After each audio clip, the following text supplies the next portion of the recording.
Shalom, firman Tuhan kita saat ini dalam Mazmur 92 ayat 6 berkata bahwa betapa besarnya pekerjaan-pekerjaanmu ya Tuhan, dan sangat dalamnya rancangan-rancanganmu. Firman Tuhan saat ini mengingatkan kita bahwa karya Tuhan tak bisa kita bandingkan dengan siapapun di dunia ini. Di sini dijelaskan bahwa pekerjaan-pekerjaannya dirasakan betul oleh pemazmur. Di dalam Daud berkata bahwa berbagai-bagai kehidupannya, berbagai-bagai pergumulannya, di Daud berkata bahwa Tuhan selalu menjaganya, Tuhan selalu melindunginya, bahkan Tuhan selalu menyelamatkan Daud itu sendiri. Oleh sebab itu Daud berkata bahwa betapa besarnya karya Tuhan, betapa besarnya pekerjaan Tuhan di dalam hidupnya.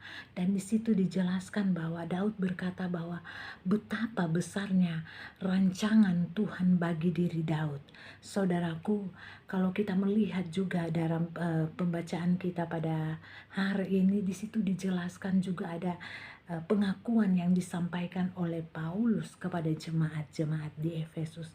Paulus mengingatkan bahwa kita ini adalah buatan Allah, diciptakan oleh Yesus Kristus untuk melakukan pekerjaan baik yang dipersiapkan Allah sebelumnya. Ia mau supaya orang percaya Ia mau supaya kita hidup di dalamnya.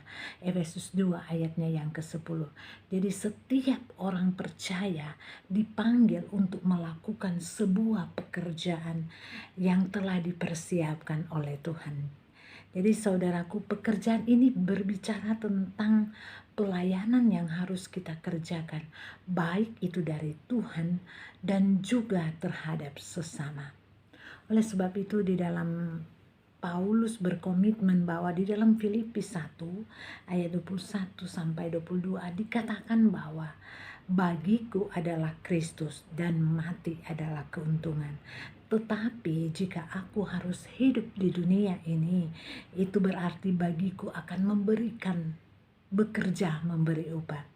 Saudaraku, pekerjaan yang telah kita rasakan harus kita wujudkannya dalam pelayanan kita sehari-hari, baik di dalam marketplace, di dalam keluarga, maupun dimanapun Tuhan tempatkan kita.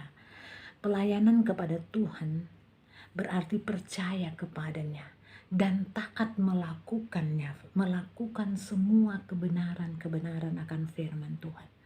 Pekerjaan kita haruslah pekerjaan yang tentunya di firman Tuhan dikatakan bila kita melakukan pekerjaan-pekerjaan yang dikehendaki Tuhan, tentu sesuai dengan kebenaran akan firman Tuhan. Dan saudaraku, pekerjaan yang dikehendaki Allah yaitu percaya kepada Dia yang diutus oleh Allah. Jadi firman Tuhan berkata bahwa ketika seseorang percaya kepada Yesus Kristus sebagai Tuhan dan Juru Selamat, ia telah melakukan pekerjaan Allah yang paling mendasar. Namun kita tidak bisa hanya berhenti sampai di sini, atau hanya berhenti sampai di situ. Kita harus mempunyai iman dan percaya, dan tentunya kita harus wujudkan dengan perbuatan yang nyata. Jangan kita cuma ngomong doang tapi tidak mau melakukan. Tentu kita ada ngomong dan tentunya kita harus bertindak. Maksud dari firman ini, saudaraku, di sini dikatakan bahwa pekerjaan Tuhan yang telah kita rasakan harus kita wujudkan dalam pelayanan kita sehari-hari. Nah, tentunya pekerjaan Tuhan itu kan macam-macam, banyak hal. Pekerjaan Tuhan mungkin kita memberitakan Injil. Di dalam pekerjaan kita akan memberikan terang atau garam dan bagi orang-orang sekitarnya. Banyak hal yang harus kita lakukan. Saudaraku, kedatangan Yesus di dunia ini juga untuk melanjutkan karya. Di firman Tuhan, kedatangan Tuhan Yesus ini itu datang ke dunia ini untuk melanjutkan karya dan pekerjaan Tuhan. Bahkan di firman Tuhan, Tuhan Yesus berkata bahwa makananku ialah menyelesaikan pekerjaannya. Yakobus 4 ayat 34. Oleh sebab itu, saudaraku, dalam hal ini Tuhan Yesus tidak bicara tentang makanan jasmani. Dalam ayat tadi itu ya, firman Tuhan berkata bahwa Dia yang mengutus. Dalam hal ini Tuhan Yesus tidak berbicara mengenai makanan dan jasmani dalam firman Yohanes 4 ayat 34. Tapi di sini itu berbicara tentang sesuatu yang lebih dari penting, sesuatu yang lebih penting dari makanan jasmani, yaitu makanan rohani atau perkara-perkara rohani. Saudaraku, kedatangan Tuhan Yesus ini tidak lama lagi. Jadi bicara kita harus semakin giat. Kalau kita melihat saat-saat ini, Tuhan tidak lama lagi akan datang. Jadi kita harus lebih lagi giat di dalam pelayanan kita. Saudaraku, bicara tentang makanan rohani adalah perkara-perkara rohani yang harus kita lakukan di dunia ini. Bagi Tuhan Yesus, melakukan kehendak Bapa merupakan kesukaan. Di situ di firman Tuhan dan menjadi kebutuhan umatnya.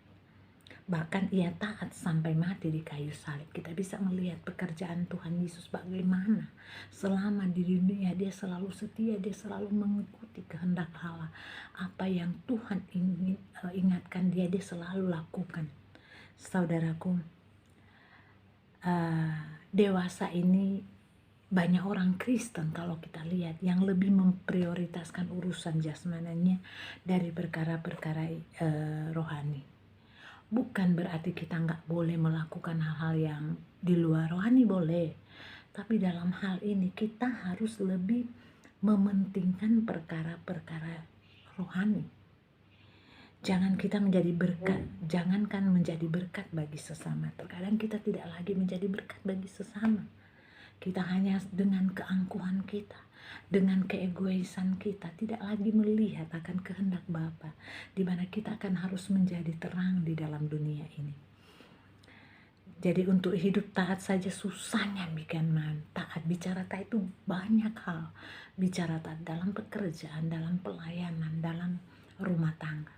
Jadi firman Tuhan berkata bahwa sebagai orang yang percaya kepada Tuhan Yesus, kita harus taat dalam segala hal, dalam segala bidang, dalam aspek kehidupan kita.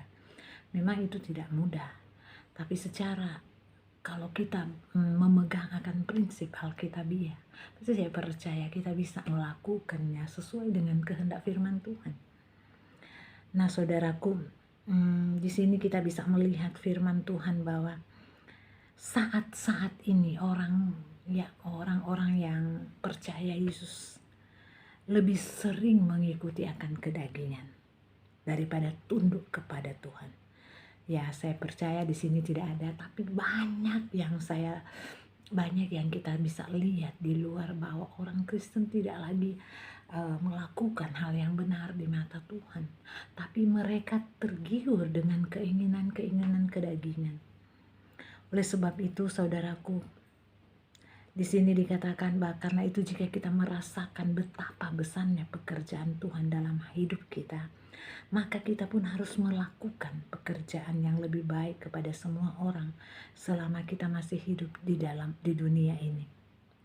Di firman Tuhan yang kita telah baca tadi bahwa betapa besarnya pekerjaan-pekerjaanmu ya Tuhan, dan sangat dalamnya rancanganmu. Jadi di sini dikatakan Tuhan sangat mengasihi kita. Tuhan sangat melindungi kita. Tuhan selalu bersama-sama dengan kita di dalam kehidupan kita, baik di dalam suka maupun duka. Nah, oleh sebab itu dalam firman Tuhan ini kita diajak, saudara dan saya, untuk mau melakukan hal-hal perkara-perkara rohani. Kita harus mengutamakan perkara-perkara rohani, baru kita melakukan perkara-perkara dunia. Saya percaya ketika kita melakukan perkara-perkara rohani, di situ firman Tuhan dikatakan bahwa Tuhan akan menolong saudara dan saya. Tuhan akan memberi berkat yang luar biasa.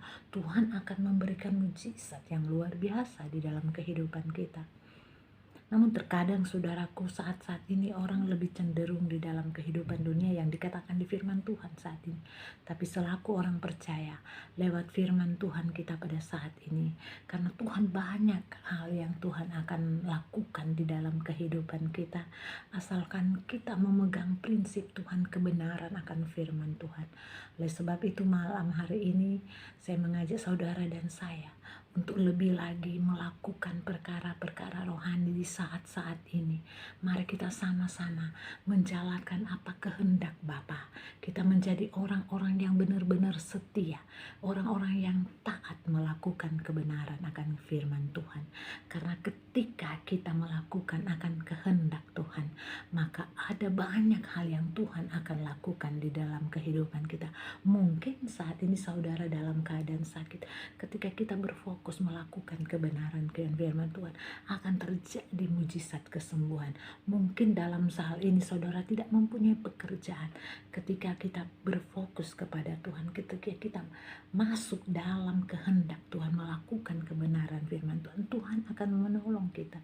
Pokoknya banyak hal yang Tuhan akan lakukan di dalam kehidupan kita. Yang penting kita lakukan kebenaran firman Tuhan, kita mendahulukan perkara-perkara rohani, maka Tuhan akan memberikan mujizat yang luar biasa di dalam kehidupan kita sekalian.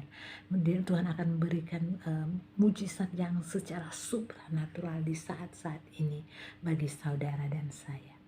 Terima kasih, Tuhan memberkati.